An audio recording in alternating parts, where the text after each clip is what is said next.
If you're a VP of HR concerned about healthcare costs and their impact on your company's bottom line as well as your employees, I'd like to review 4 best practices for managing these costs within your organization.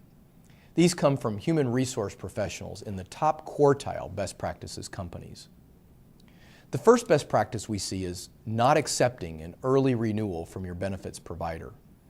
90% of companies wind up renewing with their current PBM. It's a hassle for you and your employees to switch. You're familiar with the current services and you often get perceived savings for renewing early.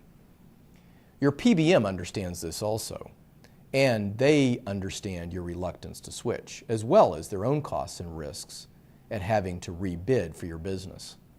So the typical industry approach is that they can save money by getting you to renew early through a small savings incentive. They can't offer too much, or they would have to rationalize why they were charging so much for you under their current contract. Market conditions are changing rapidly, especially with recent mergers. Accepting early renewal is often a bad strategy and leaves money on the table. Second, many organizations rely on generalist healthcare consultants and brokers to bring them the best deal. So let me give you a metaphor. Heaven forbid that you have a family member with a serious illness.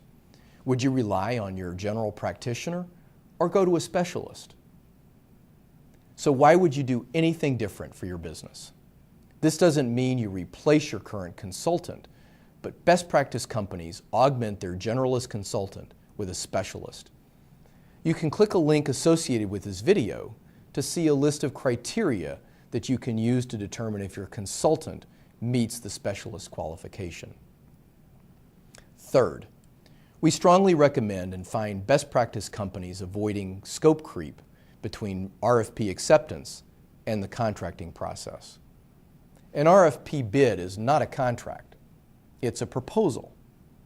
It's surprising how much changes between the proposal and the contract. PBMs realize that plan sponsors may use a consultant for the RFP, but may use their own legal counsel or other advisor to work through the contract. Certain interests are well represented, but pricing terms in this business are very tricky. You think you're getting one thing, but since the devil is in the details, you wind up with something very different.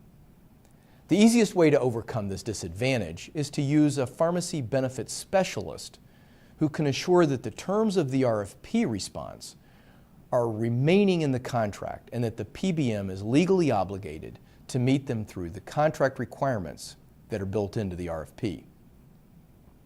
The final best practice, monitor your PBM's or healthcare providers' ongoing performance.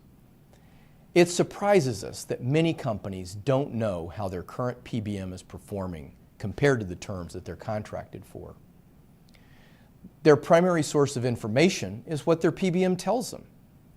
Now, you may trust your PBM, but as the old saying goes, trust and verify is a better approach. We see dozens upon dozens of errors in pharmacy benefit claims because of poor coding or human error, sometimes amounting to hundreds of thousands of dollars. Auditing your PBM is the only way to tell if you're getting the savings that are due to you through the procurement and the contract process. You can use the audit tool assessment in this email to evaluate your situation.